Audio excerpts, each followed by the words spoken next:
Our first panel today is entitled Empowered, Using Our Voices for Change. And as you all see, we have some very exciting panelists as well as moderator.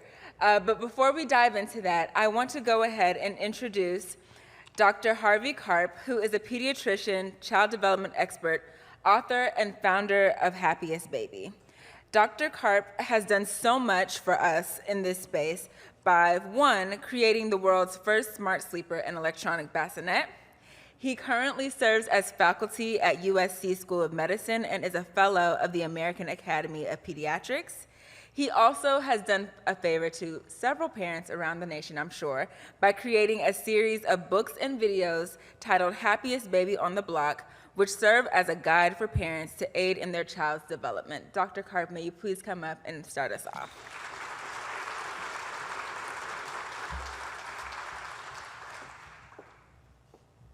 Thank you so much, Brittany. Thanks, everybody. Thanks for coming in.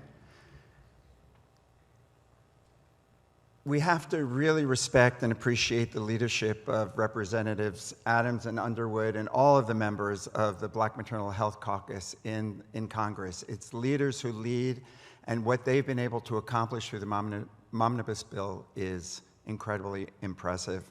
As you can see from the pictures up there, I'm a brother from another mother.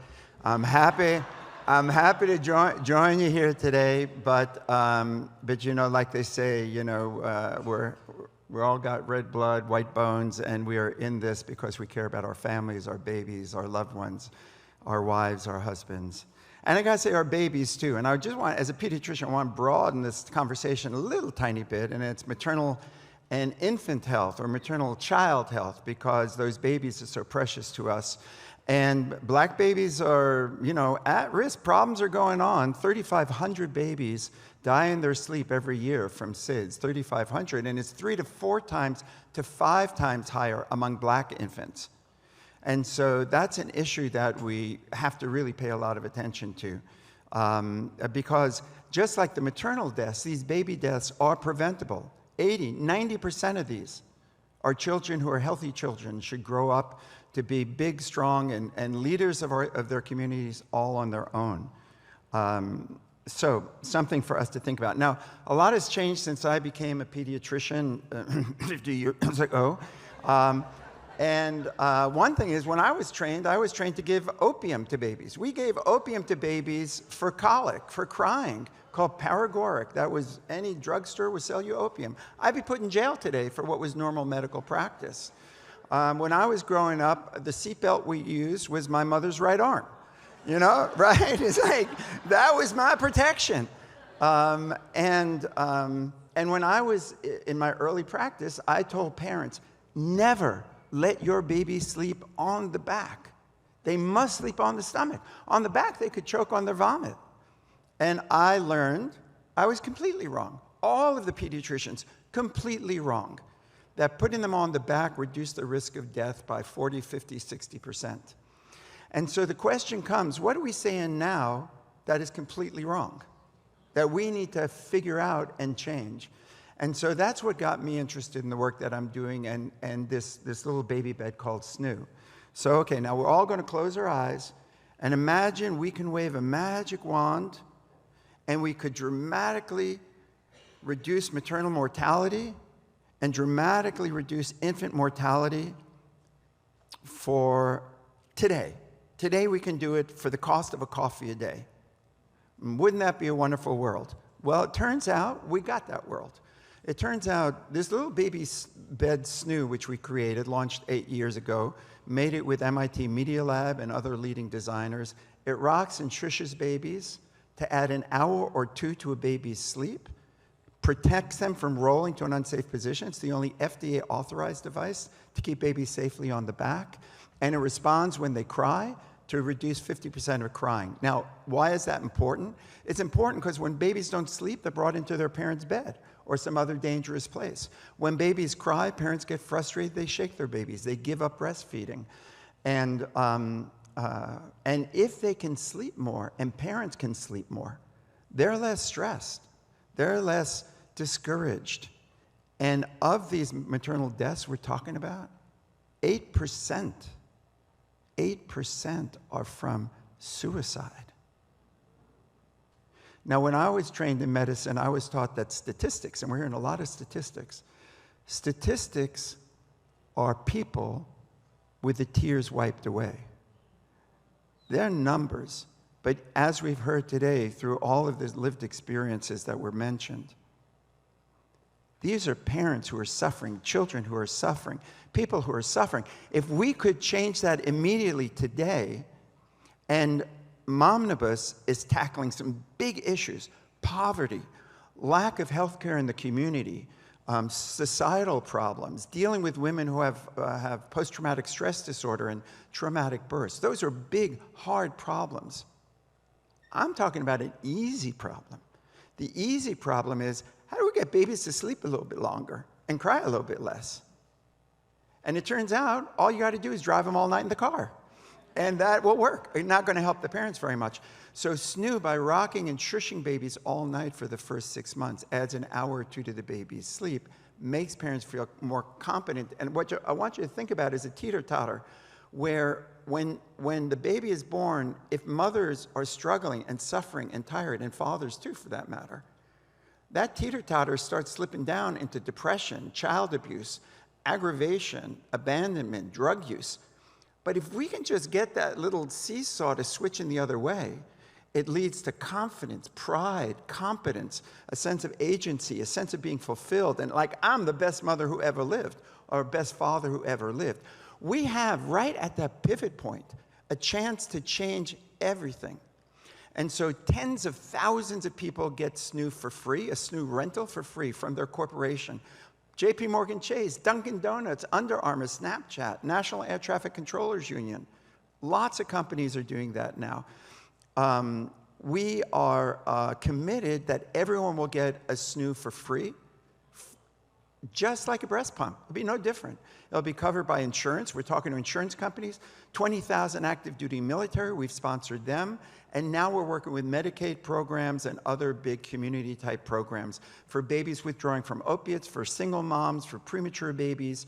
We're just launching a project in the state of Wisconsin with the Medical College of Wisconsin and the president of the American Medical Association to give SNOOs to rural hospitals and urban hospitals, and we're going to be giving out about 300 SNOOs to people living in Milwaukee County as well as rural Wisconsin, because everybody needs help, because we were stupid.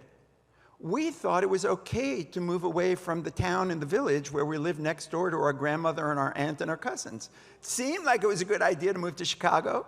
Seemed like it would be fun to be in Los Angeles, and it was fun until the baby came. And then you go, that's why we live with our families. But that ship has sailed. We don't have extended families the way we used to anymore. And a lot of people having babies don't know the first thing about babies. So they need help, they need doulas, they need midwives. But midwives are not enough and doulas are not enough. And what I mean by that is that visiting every 2 or 3 weeks, fantastic. We got to do that. Parents need that help. But what about between the 2-3 week visits? What about 24 hours a day? People need help 24 hours a day. They need a support system where when they're cooking dinner, the baby can be calmed a little bit. When they're playing with their 3-year-old, they got an extra pair of hands helping them in the home. And that's what we're trying to do with SNOO, literally for about the cost of a coffee. So I'm so proud and pleased to have been invited here to have the opportunity to talk to you folks. Government's doing a great job. We cannot just rely on government. We need to, as Michelle Obama said, do something. And y'all are here because you're doing something. You're doing a lot of something, and we need more of that. So thank you, and thank you all very much. Back to you, Brittany.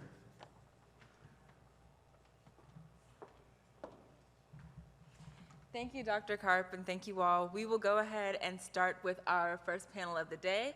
I am going to introduce our moderator, Charles Johnson, who is founder of For Kira, For Moms. I saw him working the room earlier, so I think that a few of you are already pretty familiar with his work. Mr. Johnson lost his wife, Kira, during a routine C-section, and since that time, he has used that event as a mobilizer for advocacy. He has served as a wonderful partner for our office and a wonderful partner in this cause. And I will have him come up now. You all have also seen, continuing on this panel, we have actress Tatiana Ali, who I'm sure Charles will share much more about, as well as Wanda Irving, who is a co-founder of Dr. Shalon's Maternal Action Project and Dr. Shalon Irving's Forever Mom.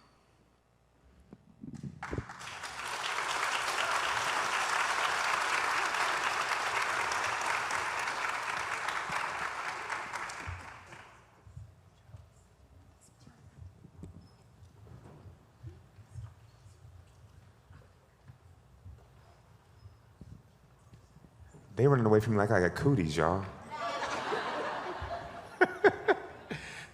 Good morning, everybody. Nah, look, man, y'all say I'm over here cheesing like a pizza. I'm so excited to be here this morning, y'all. Like, y'all just don't know, and the y'alls are coming out. That's how y'all know I'm excited. I even had Harvey throwing around y'alls, right? Because he truly is a brother from another mother. So it truly is so tremendously good to be here with everyone this morning. I got shout outs, right? So thank you so much, Representative Underwood. Thank you, Representative Adams, for being our sheroes, for your leadership. Please give a round of applause for them.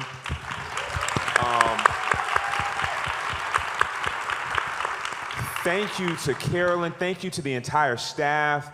And thank you to all of you for being here, for all of the work that you do day in and day out that oftentimes is not seen, is not celebrated. On behalf of myself and every single family that has been impacted by the maternal mortality crisis, I am here to say thank you. With that being said, we have an amazing conversation this morning with two of my sheroes that inspire me. We have laughed together, we have cried together. We have shared some words that y'all can't tell my mama together. But they are steadfast and they are relentless warriors in this fight to improve maternal health outcomes. And not to say improve maternal health outcomes, because that is not the goal. Our goal is to eradicate the maternal health crisis in the United States, period, full stop. So with that being said, let me introduce my sheroes. First, we have Tatiana Ali, actress and founder of Baby Yams. Many of you may know her from her iconic role as Ashley Banks on The Fresh Prince of Bel-Air, all right?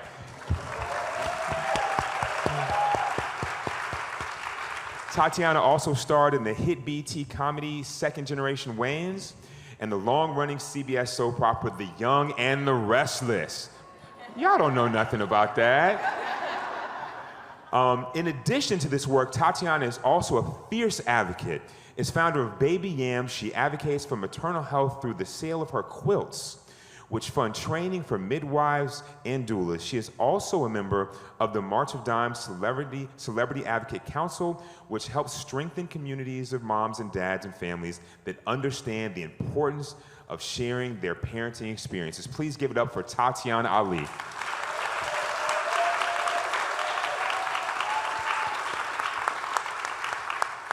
All right, and second we have who I affectionately call the grandmother of the movement, right? Miss Wanda Irving, who is co-founder of Dr. Shalon's Maternal Action Project, which is a community-driven nonprofit organization dedicated to alleviating Black maternal health disparities.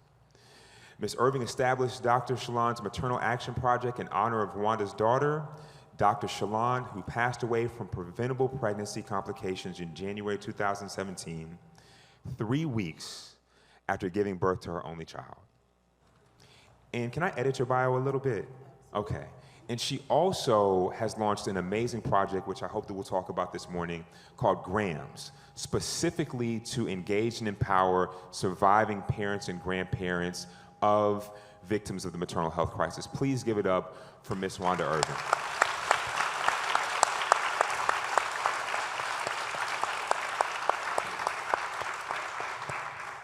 Okay, so I was given a script and some questions, which is dangerous. I may deviate a little bit, but I'm gonna try my best, Carolyn, okay, to stay on script. But the first question we have for both of you all this morning is, each of you have been incredible advocates for improving Black maternal health and advocating for the Momnibus Act. Can you please speak a little bit more on what has brought you to this work? We start with you, Tatiana.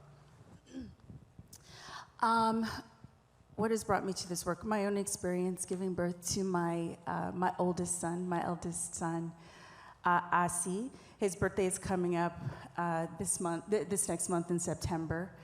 And I had a very healthy pregnancy and was seeing an OBGYN. And when I went to the hospital in LA, Cedars, everything changed. And it went from, the shorthand that I use is I experienced obstetric violence.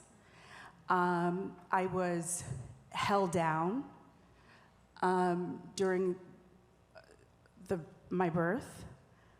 I have to tell you something. I'll just be really honest. I actually started Baby Am so I could stop telling my story, because it does, it's hard to not, you live in it again. But it is important, this opportunity to be here with you all today, I could not miss, and I will say anything that needs to be said and that God has put me here to say and to share. So forgive me if my voice gets shaky.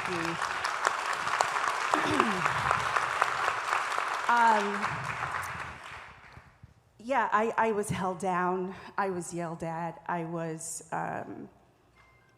One doctor put his buried his forearm into the top of my belly to squeeze my child out.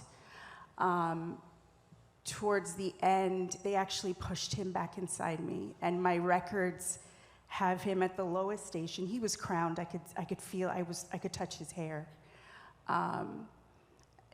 After that happened, my body convulsed. I knocked out, and the next thing I heard was my baby crying, and my husband was above me, just a wreck as well. And all I could think was, what are they doing to him now? Go get him, go get him, go get him. He spent 4 days in the NICU because of the trauma of his birth. And I didn't tell my story right away. It took a long time, actually. We were just in a state of shock, and I'm sure PTSD and all the things for a year in that first year. And we're also trying to take care of our newborn child. I was invited. I shared my nursing story social media page because I was like, I'm cutting the generational curse. I'm gonna nurse till 2 years, I'm gonna do my 2 years, and I was able to achieve that, but I was looking for community, really, so I shared that story. And Black Mamas Matter Alliance invited me to one of their sessions to speak about nursing. And I had not shared my story at all. I was actually in a panic because we were newly pregnant, and I couldn't imagine putting us back in that situation, and I didn't know what to do, to be honest. My oldest son is turning 8. So this is years ago. I didn't know what to do or where to go, and as God would have it, I found myself in a room full of midwives and doulas and Black maternal health advocates, and I just was so thankful. And that's when I started telling my story, because I realized that I just wanted other people to know that these rooms existed, because, years ago, we were hearing stories of the crisis, but it's not a crisis without a cure.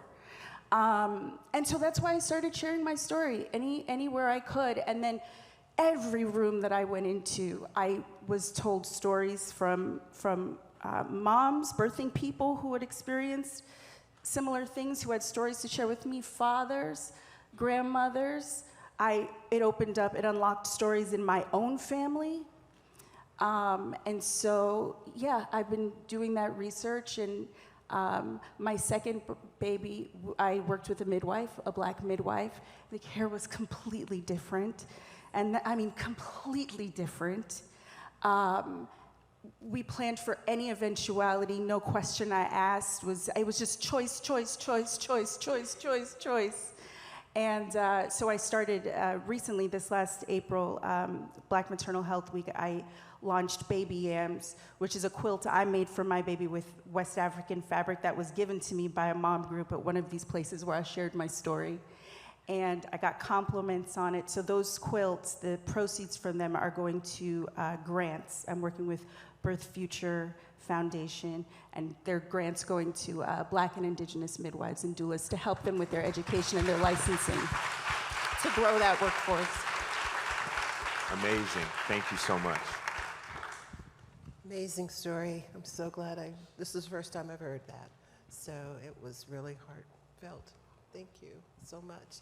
It's a pleasure to be here today and to share why, I guess. Why do I do the story, and what does it do, and how it brought me to advocacy? And I guess the main thing is my story I never told at all. And after I started telling my daughter's story, those kinds of painful memories started surfacing. And I remembered the birth of my first child and how bad the care was. And I guess I blocked all that out. It was like almost 50 years ago. So, and I remember distinctly being in a room and being in pain after the birth and being left there. And no one would come. I'd ring the bell and ring the bell. And a couple of times the nurse might have stuck her head in and said, "Oh, you're fine, don't worry about it." And I was in so much pain. And as I said, I blocked it out until my daughter. And my daughter was a wonderful woman, so incredibly bright, articulate, could spout off statistics with no problem. She was an epidemiologist at the CDC. She was a lieutenant commander in the U.S. Public Health Service. And as her friend, Congressman Underwood said, they were in school together. She had dual PhDs, sociology and gerontology, couple of masters, one from Johns Hopkins Public School of Health. So she knew health, and she knew her body. And each and every time she went in, and as Congresswoman said, it was 3 times during that last week, but it was 4 or 5 times during the 2 weeks prior to that. And she was just patronized each time and given those, "Oh, you just had a baby, give it time, it'll get better, it'll get better." And so I remember the last time she went in, that last day that she went in pain, swollen limbs, high blood pressure, and the doctor wouldn't see her. He was too busy to seeing someone else. So the nurse practitioner was in. She said, "Look, there's something wrong. You people need to do something for me. I've got a baby. Please help me." And so the blood pressure was high and the leg was swollen. "Well, you probably have a blood clot." And it's like, I don't have a blood clot. I have factor V Leiden, so I know exactly what a blood clot is. And I've had them before. This is not a blood clot. Nevertheless, they gave her a prescription and sent her home for high blood pressure. She collapsed 5 hours after that, never regained consciousness. That is what was my turning point. And as Tatiana, Miss Ali said, it took a while to climb out of that hole. And it does bring back pain each and every time I tell the story. But I tell it because my daughter was my rock. She was my best friend after the deaths of my sons. We did everything together. We traveled together. We talked and laughed together. We watched shows together. We did everything together. And so telling that story honors that love that we had for each other, and it makes sure that I do not take her life lightly, and that her death was not in vain. And that is what has brought me to this place. Because I was always a private person. I was behind the scenes. I did directing, I did tutoring, I did counseling and training, but I was never one to get up on a soapbox or to be behind the mic. That just wasn't me. But now it is a part of me because I have to. I have to keep other mothers like myself from feeling that totally debilitating pain that comes from losing that child, that daughter. And there's something so special about a daughter. Now, I had two sons. Loved my sons. There's something special about boys too. But having a daughter, giving birth to your best friend, that is a bond. And I don't want any other mother to feel that pain. So that's what's brought me to this advocacy role. Thank you so much.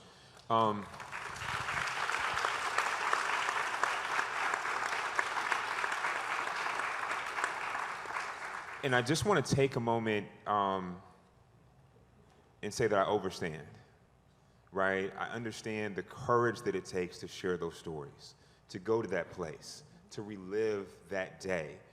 And you and I, we've all talked about this.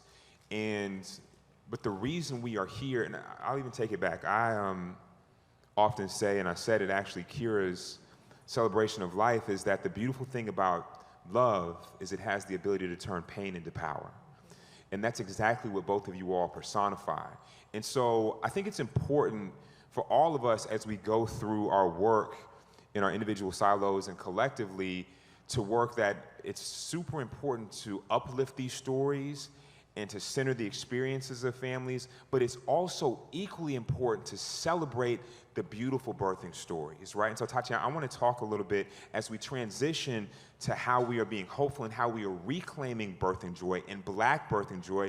And I want to be intentional and talk just a little bit about that decision to have your second birthing experiences and what you did differently. And will you also talk a little bit about the role your husband played in supporting you through that journey? Yes, I worked with a wonderful midwife, a Black midwife. Her name is Rashal Lawler. She was on the West Coast at that time. Now she's in Virginia. And I can't explain, I can't express how different our sessions were not 15 minutes long. 20 minutes long. I'd been told by my OBGYN, when I asked questions about birthing positions, oh, you could swing from the rafters if you want. I'm gonna get that baby out. I mean, I was,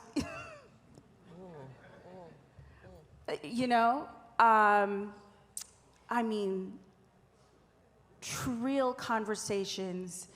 She got to know my whole family. She got to know my eldest son. He was there in the room. She asked every time. She asked for my permission before she touched me. May I touch your belly? Is that okay? Rashad, I know, come on, it's okay. No.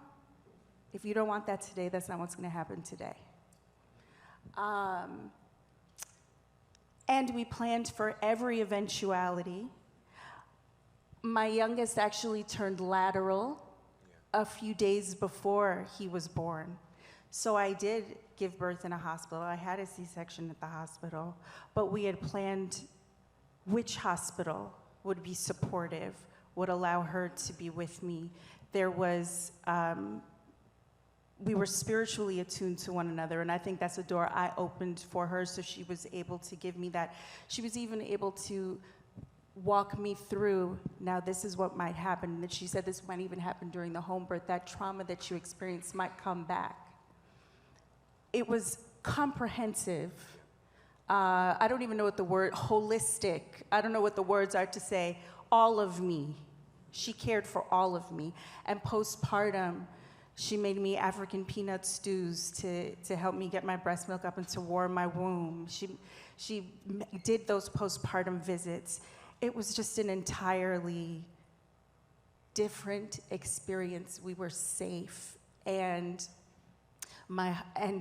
also, because I was working with a midwife, I believe, my husband was able to be a more active member in what was going on. It's not just a patient relationship. There's an intimacy involved that culturally, I think, has been taken out of, extracted from what birth is and what pregnancy is,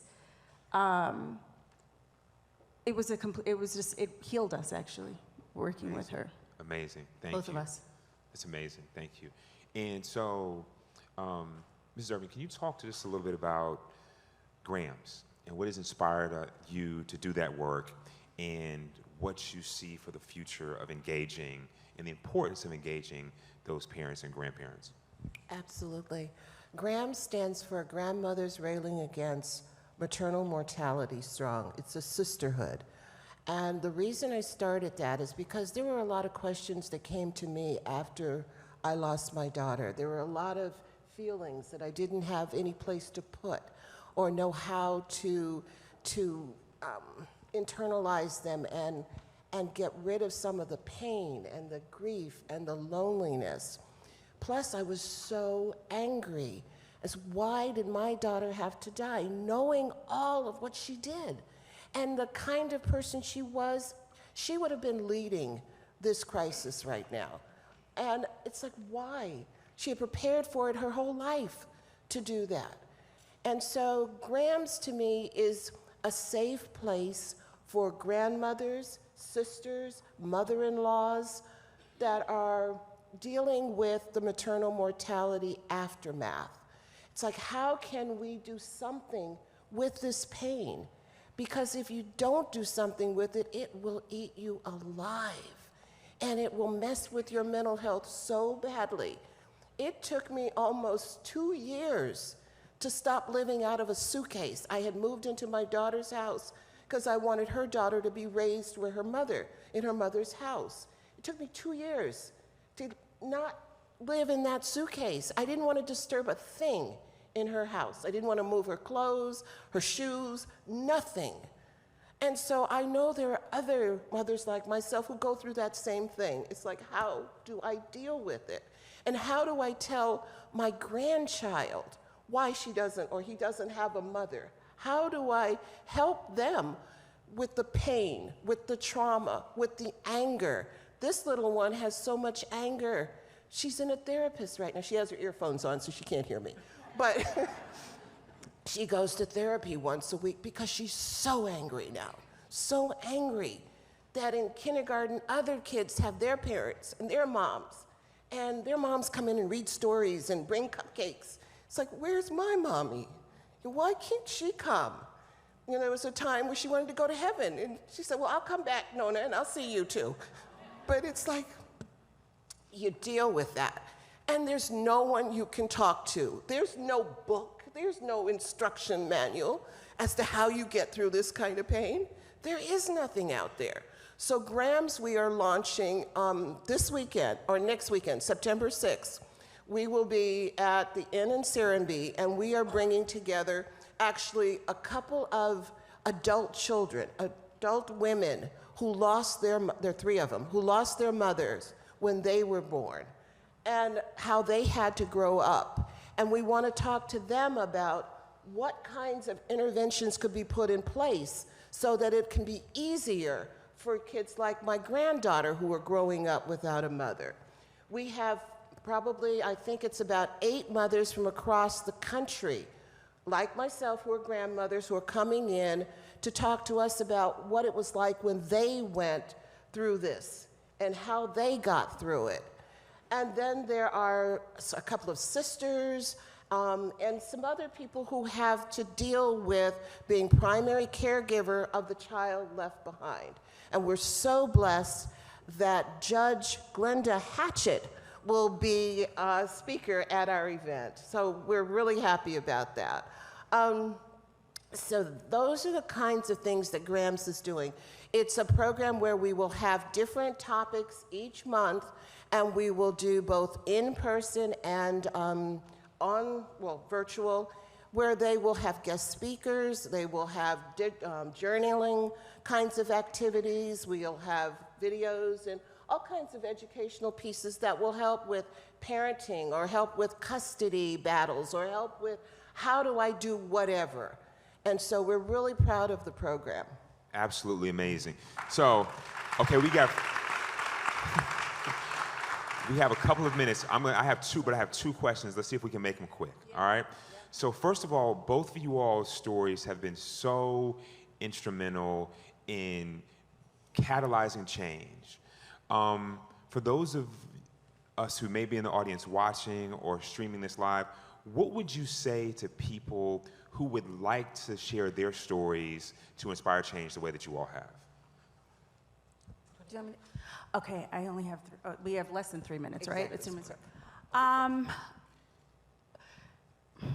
I would just say, look, sharing your story is a very personal thing, but it has been so healing, and when you speak out, that is part of the cultural problem, is that these spaces are not necessarily open. There's so many things that we don't talk about, especially with reproductive health, with women, or with our bodies. The more you talk, the more you'll see everybody has something to say. There's so much community right within arm's length. I also want to say, if I only have a couple minutes, and I just want to put this out here because this is the Black Maternal Health Caucus that I stalk online. I even made a jingle for it on my social page. It goes, get on the bus, the omnibus. I'm just, you know what I mean? Just Yes, on my indeed. own. Yes. But that's Yes, not what I indeed. wanted to say. What I wanted to say is I'm also just a learner of history, and from what I've learned from the mothers of the movement and reading Loretta Ross's work and what happened during that time when the abortion fight was being fought, and Black and indigenous women and Latinx people said this is a problem then, and those issues were split. They also foresaw that this moment would happen when abortion access would be taken away because it was not comprehensive. And as a voter in this moment, with Vice President Harris, you know, who was also a co-sponsor of the Momnibus bill, I just want to say I keep waiting as just little old me in my house with my kids for reproductive freedom, for that term to mean abortion access codifying Roe, and to also mean passage of the Momnibus bill. And I want to say that. You all are the experts in this room. Please, make that one, make it whole, and let's not make the same mistake again. Heed that warning. Okay. And I'll quickly say- Can I actually, because this is important, I want to actually give you just a slightly different question to bring us home, okay? Would you please talk to us about what type of future you hope to see for this movement, and what type of future you hope to see for maternal health in our country when it's time for Soleil to be a mother? I think what I'd like to say to start off the answer to that question is, my daughter had a mantra: I see inequity wherever it exists. I'm not afraid to call it by name, and I work hard to eliminate it. I vow to create a better earth. She wasn't able to finish that. And so we have taken up her mantle, and the future that I know she saw was one where reproductive justice existed, and one where obstetric racism did not. And that's what I'd want for my granddaughter. Absolutely beautiful. Thank you all so much. Thank you all so much. That concludes our first panel. Everybody can grab some coffee and see us back here in a few minutes. Thank you all so much, ladies.